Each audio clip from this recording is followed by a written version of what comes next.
Welcome back. एक बार फिर से मैं आप सभी के सामने उपस्थित हूँ बेहद महत्वपूर्ण टॉपिक के साथ। अभी कुछ दिन पहले हमने डिस्कस किया था कि पुरुषों में जो वाई क्रोमोसोम है वो धीरे धीरे समाप्त होता जा रहा है, लेकिन अभी यहाँ पर ये पता चला है कि जो वाई क्रोमोसोम है ये एक्स्ट्रा भी मिलता है। तो यहाँ पर कहा जाता है कि 500 में से एक पुरुष ऐसा होता है जिसमें आपको एक्स्ट्रा वाई क्रोमोसोम देखने को मिलेगा, जिसकी वजह से एक बहुत ही खतरनाक बीमारी होती है जिसको ऑटिज्म कहते हैं, वो हो जाती है, वो संतानों में हो जाती है ऑटिज्म बीमारी। तो आखिर ये कौन सी बीमारी है? वाई क्रोमोसोम खतरनाक क्यों है? अगर महिला में एक एक्स्ट्रा एक्स क्रोमोसोम पाया जाएगा तो वो खतरनाक नहीं है, वो उनकी रक्षा करता है, लेकिन यदि पुरुषों में एक्स्ट्रा वाई क्रोमोसोम मिल जाएगा तो ये एक बीमारी को उत्पन्न करता है। आखिर ऐसा क्यों होता है ये भी हम जानेंगे। तो इस पूरे टॉपिक को हम डिस्कस करने वाले हैं and this is the very important, तो वीडियो अंत तक जरूर देखिएगा।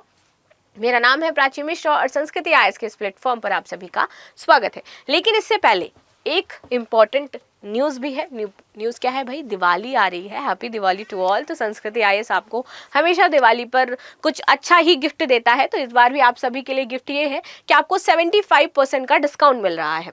तो जो भी बच्चे इस टाइम दिवाली में प्रिपरेशन की सोच रहे हैं लाभ उठा सकते हैं। 26 अक्टूबर से 2 नवंबर तक आपका ये ऑफर वैलिड रहेगा।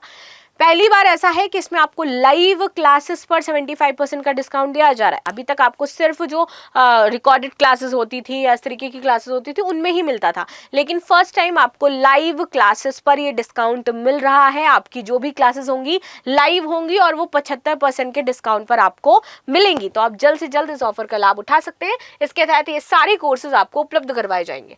आगे आ जाते हैं। पुरुषों में मिला है एक्स्ट्रा वाई क्रोमोसोम, इस गंभीर बीमारी से बढ़ रहा है खतरा। अच्छा, इससे बीमारी क्या होती है? देखिए, जिस भी पुरुष में आपको एक्स्ट्रा वाई क्रोमोसोम देखने को मिलेगा उससे ऑटिज्म की बीमारी होती है। क्या होती है? ऑटिज्म बीमारी जिसकी बात कही जा रही है, और ये बीमारी का खतरा बढ़ रहा है। ऑटिज्म बीमारी का मतलब ये है कि आपकी जो संतान होगी वो उसका जो माइंड होगा अदर पर्सन से अलग होगा, थोड़ा स्लो हो जाते हैं वो लोग, कितना बहुत ज़्यादा डेवलपमेंट नहीं हो पाता है, बुद्धि का विकास नहीं हो पाता है, स्लो हो जाते हैं, मानसिक बीमारी, न्यूरोलॉजिकल डिसऑर्डर, इस तरीके से उनमें चीज़ें देखने को मिलती है। एक तरीके से हम चाहें तो कह सकते हैं कि थोड़ा मंद बुद्धि टाइप या इस तरीके से बच्चे जो हैं वो जन्म लेते हैं। ठीक है, तो इसी पर जानते हैं। कुछ दिन पहले एक रिसर्च सामने आई थी जिसमें कहा गया था कि पुरुषों में वाई क्रोमोसोम गायब हो रहा है, और अगर ऐसा हुआ तो क्या हो जाएगा, यानी कि पुरुष पैदा होना ही बंद हो जाएंगे।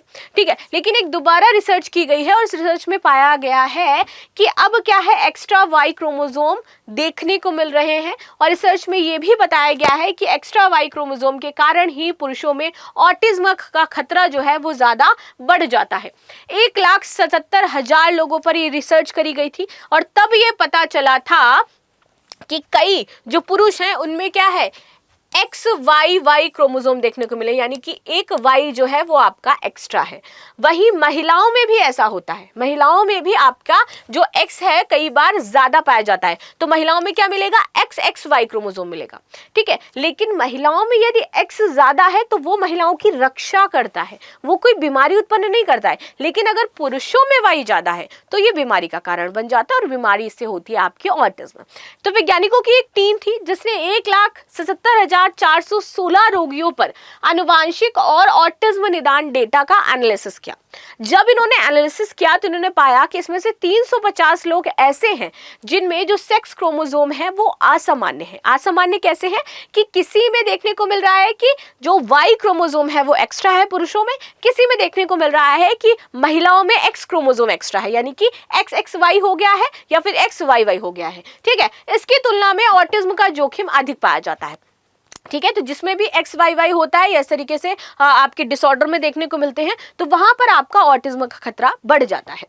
अध्ययन के परिणाम में वाई क्रोमोसोम से जुड़े जोखिम कारक का सुझाव दिया, जो कि एक्स क्रोमोसोम से जुड़े सुरक्षात्मक प्रभाव के विपरीत था। अगर एक्स ज्यादा है तो सुरक्षा प्रदान करेगा, वाई ज्यादा है तो क्या कर देगा, आप में बीमारी पैदा कर देगा। आगे बात करते हैं। हर 500 पुरुषों में यह कहा जाता है कि एक्स्ट्रा क्रोमोसोम होता है जो डायबिटीज या फिर खून के थक्के जमने जैसी गंभीर बीमारियों को भी जन्म देता है। आगे बात करें, ये दावा ब्रिटेन में एक हुई स्टडीज में किया गया था। शोध क्षेत्र में महिला सुरक्षात्मक प्रभाव नामक एक प्रमुख सिद्धांत के अनुसार एक्स गुणसूत्र द्वारा प्रदान की गई सुरक्षा महिलाओं में ऑटिज्म के जोखिम को कम करने के लिए जो है वो मानी जाती है कि जो अगर एक्स है, हमारे पास एक्स गुणसूत्र है और वो एक्स्ट्रा है, तो वो उस ऑटिज्म के खतरे को कम कर सकता है। लेकिन वहीं यदि पुरुषों की बात करें तो उस पर विपरीत है। बात करते हैं कि रिसर्च किसके किसके द्वारा की गई, किन इंस्टीट्यूट्स में की गई, तो Simons Foundation powering autism research और MyCode community health initiative, इन दोनों ही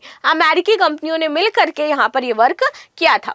ठीक है, बायोलॉजिकल जेंडर का निर्धारण करते हैं आपका क्रोमोसोम। हम सभी जानते हैं कि ये जो आपके जेंडर डिसाइड होते हैं, कैसे डिसाइड होते हैं, X Y, Y Y, X X, तो इससे हमें ये पता चलता है कि लड़की जन्म लेगी या फिर लड़का जन्म लेगा। वाई जो होता है वो बॉयज के लिए होता है, एक्स किसके लिए होता है, गर्ल्स के लिए होता है। ठीक है, तो यहाँ पर सेक्स क्रोमोसोम किसी व्यक्ति के बायोलॉजिकल जेंडर का निर्धारण करते हैं।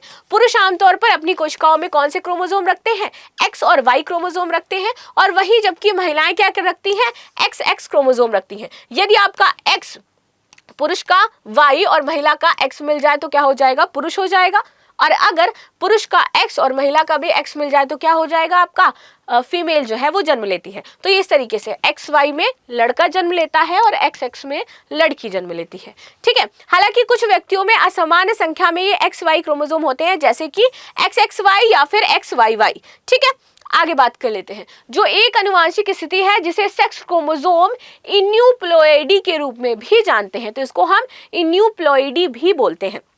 ऑटिज्म एक तांत्रिक विकासात्मक स्थिति हो जाती है जिसमें व्यक्ति दोहरावपूर्ण व्यवहार प्रदर्शित करता है तथा इसमें सामाजिक कौशल प्रभावित होता है। अध्ययन के अनुसार यह महिलाओं की तुलना में पुरुषों में 4 गुना अधिक पाया जाता है, यानी कि जो बॉयज हैं उनमें आपको ऑटिज्म ज्यादा देखने को मिलेगा, वो ज्यादा मंदबुद्धि पैदा होते हैं। अब इसका मतलब ये नहीं कि बॉयज मंदबुद्धि होते हैं, यहाँ पे बताया गया है कि ऑटिज्म का खतरा पुरुषों में ज्यादा है, ना कि महिलाओं में ज्यादा है। ठीक है, तो इस पर आप क्या कहना चाहते हो? मतलब एक कहावत कही जाती है, महिलाओं के पास तो वैसे ही दिमाग नहीं होता है, जो कहते हैं ना कि लड़कियों के पास जो मेम्स चलती हैं जनरली मैं देखती हूँ उसमें कहते हैं लड़कियों के पास तो वैसे भी दिमाग नहीं होता है। ठीक है, और यहाँ पर हम खतरे किसके बारे में पढ़ रहे हैं, पुरुषों के बारे में पढ़ रहे हैं। तो भाई जो गर्ल्स गैंग है वो मेरी क्या कहना चाहती है, आप सभी के लिए कमेंट बॉक्स ओपन है, तो जल्दी से बताओ इसमें आपकी क्या राय है। आगे बात करते हैं, इस विषम अनुपात में एक मजबूर लिंग पहलू को दर्शाता है। Autism development medicine institute America के वैज्ञानिकों सहित वैज्ञानिकों ने असमान सेक्स क्रोमोसोम वाले लोगों में ऑटिज्म के निदान को देखा और पाया कि जिन लोगों में एक अतिरिक्त वाई क्रोमोसोम है या फिर XXY है, उनमें ऑटिज्म का निदान होने की संभावना 2 गुनी थी। शोधकर्ताओं के अनुसार एक अतिरिक्त एक्स क्रोमोसोम होने पर ऑटिज्म के जोखिम पर कोई असर नहीं पड़ता है। चलो आगे देख लेते हैं, ऑटिज्म स्पेक्ट्रम डिसऑर्डर आखिर होता क्या है। देखिए, ऑटिज्म स्पेक्ट्रम डिसऑर्डर जो है एक जटिल विकासात्मक स्थिति है जिसमें सामाजिक संरचना, सीमित रुचियां, दोहरापूर्ण व्यवहार, साथ साथ और भी चुनौतियां हमें देखने को मिलती हैं। जबकि ऑटिज्म में एक आजीवन स्थिति माना जाता है और ये कभी ठीक नहीं होती। अगर किसी को हो गई तो ऑटिज्म आपका लाइफ टाइम रहेगा। ठीक है, इस चुनौतियों के कारण सेवाओं और सहायता में भी बहुत सारी प्रॉब्लम्स देखने को मिलती है जिस व्यक्ति को ऑटिज्म होता है। रोग नियंत्रण एवं रोकथाम केंद्र की बात करें तो इन्होंने माना है कि अनुमानतः 36 बच्चों में से जो जन्म लेते हैं उनमें से एक बच्चा ऐसा होता है जो ऑटिज्म का शिकार होता ही होता है। ऑटिज्म स्पेक्ट्रम विकार का निदान कैसे कर सकते हैं? देखिए, यह तो शुरुआती तौर पर माता पिता यदि इसको देखें, उनको समझ में आए, जब वो पैदा ही होता है, कम एक्टिविटी कर रहा है, ज्यादा बात नहीं कर रहा है, ज्यादा बोल नहीं रहे। जैसे कुछ बच्चे होते हैं ना 3-4 साल के हो जाते हैं तब भी वो लेट रिएक्शन देना, लेट हंसना, लेट रिप्लाई करना, लेट चीजों को समझना, तो ये उनमें थोड़ा लेट प्रोसेस होता है। तो अगर माता पिता इतने ज्यादा जागरूक हैं तो वो समझ पाएंगे कि शायद इसके साथ कोई दिक्कत है। ठीक है, तो वो जा सकते हैं, दिखा सकते हैं बाल रोग विशेषज्ञ को। तो 1 वर्ष की आयु तक हम ऐसा पाते हैं कि शायद हम इसका निदान कर लेंगे। लेकिन अगर ये बहुत देर में जाकर के पता चला तो फिर ये आजीवन ही रहता है। ठीक है, हालांकि सेवाओं और सहायता की आवश्यकता आमतौर पर तब स्पष्ट हो जाती है जब बच्चा 2 से 3 वर्ष का होता है, तब हमें प्रॉपर पता चल जाता है कि इसमें क्या चीजें हैं। ठीक है, कुछ मामलों में ऑटिज्म से संबंधित समस्याएं हल्की हो सकती हैं, हम इसको कम कर सकते हैं। लेकिन अगर ये कहा जाए कि हम इसे बिल्कुल खत्म कर देंगे तो ऐसा नहीं है, बच्चों में ये खत्म नहीं हो सकता है अगर ये आया है तो। ठीक है, और ये ज़्यादा अगर हमें ऑटिज्म देखना है तो ये तब हमें पता चल जाएगा जब बच्चा स्कूल जाना शुरू करता है, कि वो खेल की एक्टिविटीज़ में पार्टिसिपेट कम कर रहा है, या फिर वो घुल मिल नहीं रहा है लोगों के साथ, बातचीत नहीं कर रहा है, बहुत जल्दी गुस्सा हो जाता है, बहुत जल्दी परेशान हो जाता है, तो वहाँ पर आपको देखने को मिलेगा कि ये ऑटिज्म का शिकार है। दूसरों के साथ हितों को साझा करने में कमी, बात नहीं करेंगे वो लोग, अपनी और दूसरों की भावनाओं की सराहना करने में उनको कठिनाई होगी, अपने एक्सप्रेशंस को नहीं बता पाएंगे, अगर खुश हैं तो वो जता नहीं पाएंगे। आंखों से संपर्क बनाए रखने में अरुचि, वो आंखों में आंखें डाल करके किसी से बात नहीं कर पाते हैं। गैर मौखिक इशारों के उपयोग में दक्षता का अभाव, ठीक है। अटपटा और स्क्रिप्टेड भाषण, वो बातें नहीं आती हैं उनको। अमूर्त विचारों की शाब्दिक व्याख्या करना और दोस्त बनाने या उन्हें बनाए रखने में इनको कठिनाई होती है, ठीक है। तो ये इनको समस्याएं सामाजिक तौर पर बहुत ज़्यादा झेलनी पड़ती हैं। प्रतिबंधित रुचियों और दोहरावपूर्ण व्यवहार में शामिल हो सकते हैं ये, जैसे व्यवहार में लचीलापन नहीं होता है, स्ट्रिक्ट होते हैं ये, कि भाई मेरी ये बाउंड्री लाइन है, इसी बाउंड्री लाइन में हम रहेंगे, तो इनके साथ ये समस्या होती है। परिवर्तन से निपटने के लिए इनको बहुत ज़्यादा कठिनाई होती है, ये चेंजमेंट बर्दाश्त नहीं कर पाते ऐसे लोग जिनको ऑटिज्म होता है। अन्य विषयों को छोड़ करके विशिष्ट विषयों पर अत्यधिक ध्यान केंद्रित करते हैं ये, दूसरों से भी उन विषयों की समान रुचि की अपेक्षा करते हैं। वो चाहते कि जो मेरा इंटरेस्ट ऑफ पॉइंट है इसी पर लोग बात करें, दूसरे पर बात नहीं करें। अगर दूसरे पर बात करते तो ये चिड़चिड़ा जाएंगे, ठीक है। दिनचर्या में परिवर्तन और नए अनुभवों को सहन करने में इनको कठिनाई होती है। संवेदी अति संवेदनशील उदाहरणार्थ जैसे कि तेज आवाज से इनको बहुत ज्यादा दिक्कत होती है। रूढ़िबद्ध गतिविधियां है जैसे कि हाथ फड़फड़ाना, हिलना और घूमना, इनके साथ ये सारी चीज़ें होती हैं। इनका हाथ फड़फड़ाता रहता है, बेसिकली लोगों से हिलना मिलना, घूमना, ये सारी चीज़ें उनको ज़्यादा पसंद नहीं होती हैं। चीज़ों को अक्सर खिलौनों को या फिर एक विशेष तरीके से व्यवस्थित करना, तो उनको ये ऑटिज्म, आप जो भी अगर बच्चे में ये सारी एक्टिविटीज़ आप देख रहे हैं एज अ पेरेंट्स, या फिर आपके आसपास कोई बच्चा है जिसको आप ऐसे देख रहे हैं, तो आप ये समझ सकते हैं कि उसको ऑटिज्म की बीमारी है, ऑटिज्म का वो शिकार है। और इसका निदान बस इतना ही है कि हम बच्चों के डॉक्टर के पास उनको लेकर के जाएं और जितने जल्दी से जल्दी हो आपस में घुलने मिलने और एक्टिविटीज़ में उनको इन्वॉल्व करें, ठीक है, तभी वो ठीक हो सकते हैं। बाकी यदि काफ़ी लेट हो जाता है तो ये बीमारी ठीक नहीं की जा सकती है। तो ये थी न्यूज़ जो हमने डिस्कस करी है। मिलते हैं नेक्स्ट क्लास में, तब तक के लिए धन्यवाद। लाइक शेयर सब्सक्राइब करना बिल्कुल भी ना भूलें and thank you so much.